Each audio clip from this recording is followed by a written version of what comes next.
नमस्कार. अध्याय क्रमांक 6, ओवी क्रमांक 379 ते 385. हाही असे एक मार्ग, याचाही करावा विचार. हे वाटे जर असाध्य, युक्ती सांगतो सोपी एक. एकच करावा नियम, आत्यंतिक मनापासून. आज्ञेच्या राहील तो आत, असा करावा निश्चय. चित्त झाले जर याने स्थिर, काम झाले सहजीच. तरीही वाटले ते चंचल, मुक्त सोडावे त्यास. जिथे जिथे मग ते जाईल, तेथून आणेल त्यास परत. घातला असे जो नियम, सवयीने ते होईल स्थिर. काही वेळाने नंतर, स्थैर्याचा येता योग. मन येईल सहज, आत्मस्वरूपाचे जवळ. देखता ते आत्मस्वरूप, मनही होतसे आत्मरूप. अद्वैत अशा स्वरूपात, द्वैत नाहीसे होईल. आणि मग नंतर, त्रिलोक हे सकल. ऐक्य तेजाने होईल प्रकाशित. आकाशात जैसे मेघ, दिसतात ते भिन्न भिन्न. परी ते होता दूर, विश्व सारे आकाशमय. अशा रीतीने बुद्धीने मनाला स्थिर केल्यानंतर अनुभवांची वाट धरून आत्मानुभवामध्ये नित्य रमता येतं. हाही एक मार्ग आहे, याचा तू विचार कर. आणि जर हेही तुला कष्टप्रद किंवा असाध्य वाटलं तर एक सोपी युक्ती सांगतो, ती ऐक. एकच नियम करायचा, तोही अतिशय मनापासून, आणि जो म्हणजे आज्ञेच्या आत सतत राहायचा असा मनाशी निश्चय करायचा. ह्यानी जर का चित्त स्थिर झालं तर काम अगदी सहजच पुढे जातं. आणि तरीही जर मन चंचल वाटत असेल तर अशा वेळी मात्र त्या मनाला अगदी मुक्त सोडावं. जिथे जिथे ते जाईल तिथे तिथे त्याला जाऊ द्यावं आणि त्याच्यानंतर त्याला तिथून परत आणावं. असा एकदा का नियम घातला की सवयीने ते आपोआपच स्थिर व्हायला लागेल. काही वेळानंतर असं स्थैर्य लाभलं की मन सहजच आत्मस्वरूपाच्या जवळ येईल. आणि एकदा का ते आत्मस्वरूप पाहिलं की ते मनही स्वतःहूनच आत्मरूप होऊन जाईल. मग अद्वैत अशा स्वरूपात द्वैत असं कुठे राहणारच नाही. आणि त्यानंतर हे जे त्रिलोक आहेत ते ऐक्यरूपी तेजाने प्रकाशित होऊन जातील. आकाशामध्ये जसे मेघ दिसतात ते भिन्न भिन्न आकारांचे वाटतात पण एकदा का ते मेघ दूर झाले की सारं विश्व आकाशमय झाल्यासारखं वाटतं. अगदी तसंच. अध्याय क्रमांक 6, ओवी क्रमांक 379 ते 385. धन्यवाद. नमस्कार. अध्याय क्रमांक 6, ओवी क्रमांक 386 ते 393. आत्मस्वरूपी जे चित्त जाते जेव्हा लयास, चैतन्यमय होई विश्व, प्राप्ती मोठी सोपा उपाय. विषय वासना त्यागून बहुतांनी घेतला अनुभव, असा हा फार सुलभ योग मार्ग. पुरुष ते विनासायास, परब्रह्माच्या आले आत. पाण्यात मिसळता लवण, जसे होतसे एक रूप. परब्रह्माशी होता मेळ, आईसे होतसे एक स्वरूप. समरसतेच्या मंदिरात, महासुखाचा दीपोत्सव. असे जणू हे अर्जुन, आपल्याच पाठीवरून. चालावे जसे आपण, अवघड वाटे तर अजून ऐक. सर्व देहात माझा वास, येथन कोणते दुमत. माझ्या मध्येही तसेच,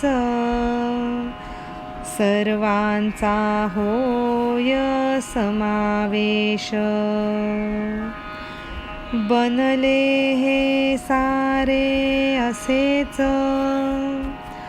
मिसळलेले परस्पर. बुद्धीने एवढे मात्र, केले पाहिजे ग्रहण. एरवी समजे जो अर्जुन, एक रूपतेचा ठेवूनी भाव. सर्व प्राणी मात्रात मी व्यापून, मजला पूजितो म्हणून. चित्त जेव्हा आत्मस्वरूपामध्ये लयाला जातं तेव्हा सगळं विश्व चैतन्यमय असल्याचा भास होतो. असा हा प्राप्ती मोठी पण उपाय मात्र सोपा असा मार्ग. विषय वासना त्यागल्यानंतर अनुभवाला येणारा हा सोपा आणि सुलभ असा योगमार्ग. काही पुरुष विनासायास परब्रह्माच्या आत येतात, जसं की पाण्यामध्ये मीठ एकरूप होऊन जातं. अशा पुरुषांचा एकदा का परब्रह्माशी मेळ झाला की ते एकच स्वरूप होऊन राहतात. जणू काही समरसतेच्या मंदिरामध्ये महासुखाचा दीपोत्सवच साजरा होतो. अरे अर्जुना, आपल्याच पाठीवरून आपण चालावं इतकं अवघड असं हे तुला वाटतंय का? एकदा का तू सर्व देहामध्ये माझा वास आहेस असं समजून त्यामध्ये कुठलंही दुमत मानलं नाहीस, तर तसंच माझ्यामध्येही सर्वांचा समावेश होतो हे लक्षात घे. असेच आपण सगळेजण एकमेकांमध्ये परस्पर मिसळलेले आहोत हे एकदा का बुद्धीने ग्रहण केलं की एकरूपतेचा भाव ठेवून सर्व प्राणीमात्रांमध्ये मी व्यापून आहे हे समजून घ्यावं आणि म्हणूनच माझं पूजन करावं. अध्याय क्रमांक 6, ओवी क्रमांक 386 ते 393. धन्यवाद. नमस्कार. अध्याय क्रमांक 6, ओवी क्रमांक 394 ते 400. कित्येक जरी प्राणी मात्र त्यांचे प्रति अंतःकरणात मानतो जो एकत्व ठाई ठाई. अशा वेळी रे अर्जुन म्हणावे कसे मी सांग माझ्याशी तो एकरूप मीच असे तो प्रत्यक्षात. दीप आणि प्रकाश दोन असुनी असती एक तसेच आम्ही एकमेकात राहतो एकरूप होऊन. ओलावा जळापासून गगनामुळे अवकाश तसेच माझ्या रूपातून त्याचे दिसते रूप. अद्वैत बोध दृष्टी घेऊन मलाच पाहे जो केवळ जसे वस्त्रामधील दिसते सूत एकच. अलंकार असती बहुत परी सुवर्ण एकच त्यात तसेच अचल पर्वतासम असे जो ऐक्य स्थितीत.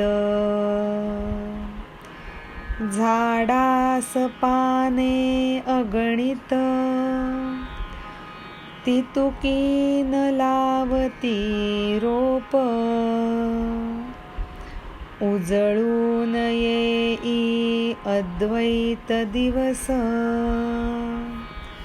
द्वैताच्या रात्री मधून. पुढे जाऊन श्रीकृष्ण अर्जुनाला म्हणतात, अरे किती प्राणी मात्र असतात, पण त्या सगळ्यांच्या प्रती जो अंतःकरणामध्ये एकरूपत्व किंवा समभाव मानतो ते सुद्धा एकदा दोनदा नाही तर ठाई ठाई. अशा वेळी त्या पुरुषाला मी वेगळा कसा काय म्हणू, तो तर माझ्याशी एकरूप असतो असं म्हणण्यापेक्षा सुद्धा तो मीच प्रत्यक्षात असतो असं म्हणावं लागेल. दिवा आणि प्रकाश हे दोन असून सुद्धा एकच समजले जातात. तसेच आम्ही एकमेकामध्ये एकरूप होऊन राहतो. ओलावा जसा पाण्यापासून असतो तसंच गगनामुळेच अवकाश असतं, तसं माझ्या रूपातून त्याचं रूप फक्त दिसत असतं. अद्वैत बोधदृष्टी घेऊन जो केवळ मलाच पाहतो, जसं आपण वस्त्रामधलं सूत पाहावं. अलंकारसुद्धा कितीतरी असतात, पण त्यामध्ये असणारं सुवर्ण हे एकच असतं. तसा अचल पर्वतासारखा जो सदा सतत ऐक्यस्थितीत असतो. झाडाला अगणित पानं असतात, पण कधी प्रत्येक पानासाठी आपण वेगळं रोप लावतो का? तर अशा वेळेला अद्वैत दिवस जेव्हा उगवेल तो सुद्धा द्वैताची रात्र संपल्यानंतर, म्हणजे थोडक्यात आपल्या मनातला द्वैतभाव दूर करून, तो अंधार नष्ट करून अद्वैताची पहाट उगवेल, तेव्हाच त्या पुरुषाला हे समत्व समजेल. अध्याय क्रमांक 6, ओवी क्रमांक 394 ते 400. धन्यवाद. नमस्कार. अध्याय क्रमांक 6, ओवी क्रमांक 401 ते 408. अनुभवाने जो मज समीप असेल जरी पांचभौतिक शरीरात, देहात कसा राहील अडकून. माझे व्यापक हे रूप आले ज्याच्या अनुभवास, सहजीच म्हणावे मग त्यास व्यापक. राहतो जरी शरीरात तरी देहाप्रती नसे रस, अशाचे करावे कसे वर्णन शब्दातून.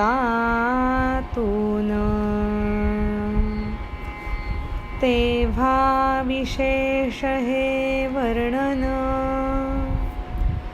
थांबवू इथे असेच. पाही जो स्वतःस अखंड चराचरात, सुख दुःखादी भाव पुण्य पापादी कर्म, न जाणतो तो त्यास मनातून. समविषम सारे भाव आणखी काही जे विचित्र, तयासी माने जो अवयव स्वदेहाचे. वेगळे हे सांगावे काय, प्राप्त जाहले सर्व ज्ञान. अखिल त्रैलोक्यातील सहजीच. जरी करतो तो देह धारण, सुखी दुःखी समजतात जन. सांगे परी आमुचा अनुभव, असे तो परब्रह्मच. ह्यानंतर भगवान श्रीकृष्ण अर्जुनाला म्हणतात, अरे जो अनुभवानीच माझ्याजवळ आलेला आहे, तो जरी पांचभौतिक शरीरात राहत असला तरीसुद्धा त्या देहामध्ये अडकून राहत नाही. माझं व्यापक रूप ज्याला समजलं त्यालाही सहजच व्यापक म्हणावं.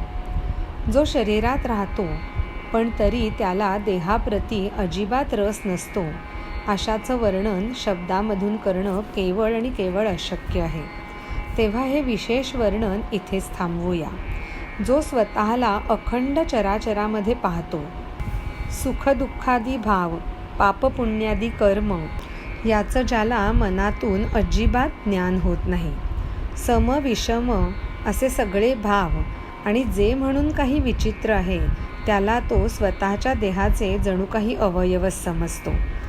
अशाला संपूर्ण त्रिलोकामधलं सर्व ज्ञान प्राप्त होतं हे काही वेगळं सांगायची गरज नाही. जो देह धारण करतो, पण म्हणूनच लोक त्याला सुखी किंवा दुःखी असं समजतात. पण आमचा अनुभव असा आहे की अशी व्यक्ती जिला आपण परब्रह्मच समजावं. अध्याय क्रमांक 6, ओवी क्रमांक 401 ते 408. धन्यवाद. नमस्कार.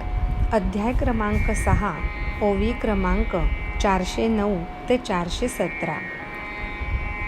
आपुल्या ठाई पहावे जग, होऊन जावे जगमय. अर्जुना अशा साम्याचीच उपासना तू कर. सांगितले तुझ वेळोवेळी, ठेवावी तू समदृष्टी. साम्या पलीकडे या जगी, दुसरे नाही काही. अर्जुन म्हणे देवास, येऊनी अमुची कणव. परंतु लागेना टिकाव, मनासमोर अमुचा. मनाचा यान लागे थांग, केवढे कसे ते न सापडत. एरवी नाही पुरत त्यास, त्रैलोक्य वावरण्यास. होईल का असे शक्य,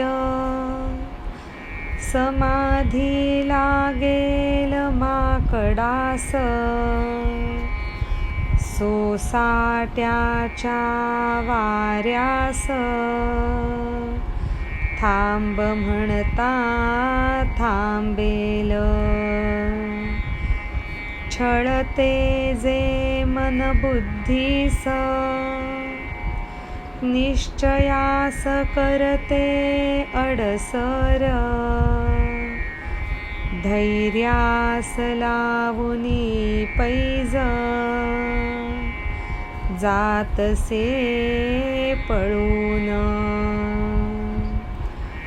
भुलविते जे विवेकास, संतोषास करी आसक्त. एका ठिकाणी बसता स्वस्थ, फिरविते दाही दिशास. आवरता उसळे अधिक, संयमच करी त्यास साय. सोडेल का असे हे मन, आपुला स्वभाव. मन हे होणार निश्चल, साम्यावस्था होईल प्राप्त. कधी हे असे घडेल, ऐसे विशेष. यानंतर श्रीकृष्ण अर्जुनाला म्हणतात, अरे ज्याने आपुल्या ठाई जग पाहिलं आणि जो जगमय होऊन गेला, अशाच साम्याची तू उपासना कर. अशी समदृष्टी ठेवून वागावं. आणि वेळोवेळी मी तुला सांगत गेलोय की साम्याच्या पलीकडे या जगात दुसरं असं काहीच नाही. यानंतर अर्जुन देवाला म्हणतो, अरे आमची कणव येऊन तू हे आम्हाला सगळं सांगितलंस तर खरं, परंतु आमच्या मनासमोर आमचा टिकाव लागेल तर ना. अरे या मनाचा थांगच लागत नाही. ते केवढं आहे, कसं आहे, कुठे आहे ते सापडत सुद्धा नाही. एरवी त्याला वावरायला अख्खं त्रैलोक्यसुद्धा पुरत नाही. पण असं कधी शक्य होईल का की माकडासारख्या प्राण्याला समाधी लागेल किंवा सोसाट्याच्या वाऱ्याला थांब म्हणता तो थांबेल? तसंच काही मन आहे असं वाटतं मला. जे मन बुद्धीला छळतं आणि कुठलाही निश्चय केला तर त्याच्यामध्ये अडसर आणतं आणि संयमाला तर पैज लावून पळून जातं. जे विवेकाला भुलवतं आणि संतोषासाठी अजूनही आसक्त राहतं. एके ठिकाणी स्वस्थ न बसता दाही दिशांना फिरवतं. आवरायला गेलं तर अधिकच उसळतं आणि कधीकधी तर संयमच त्याला अजूनच मदत करतं. असं हे मन आपला स्वभाव कधी सोडेल का? आणि मन हे जर निश्चल झालं तर साम्यावस्था प्राप्त होईल असं हे विशेष कधी घडेल का? अध्याय क्रमांक 6, ओवी क्रमांक 409 ते 417. धन्यवाद. नमस्कार. अध्याय क्रमांक 6, ओवी क्रमांक 418 ते 425. कृष्ण म्हणे मग यावर, म्हणतोस तू त्यात तथ्य, स्वभावतः हे मन चपल, खरोखर. वैराग्याच्या जोरावर वळविले अभ्यासाकडे त्यास, काही काळाने ते मग स्थिरावेल निश्चित. एकसे याचे खास, सवकते सुखानुभवास, म्हणून दावावे त्यास आत्मसुख वारंवार. एरवी कळते ते आम्हास, विरक्त बुद्धी नाही जान्स, कधी न रमती ते अभ्यासात मनातून. यमनियमांची वाट कधीच नाही ठाऊक, वैराग्याची ना आठवण, बुडती ते विषय जळात. कधीच जन्मल्यापासून नियमांचा न लागला चाप, होईल कैसे मग सांग, मन कधी निश्चल. म्हणून असेल जो उपाय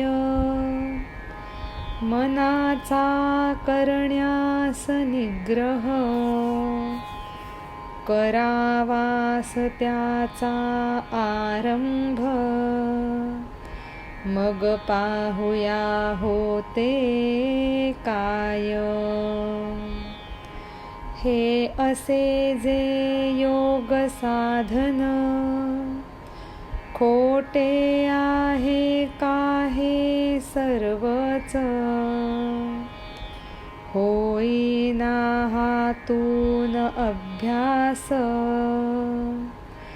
असे म्हणना सरळ.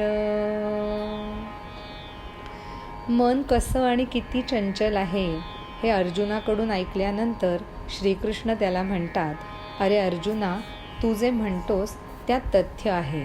स्वभावतःच मन हे खरंच चपल आहे.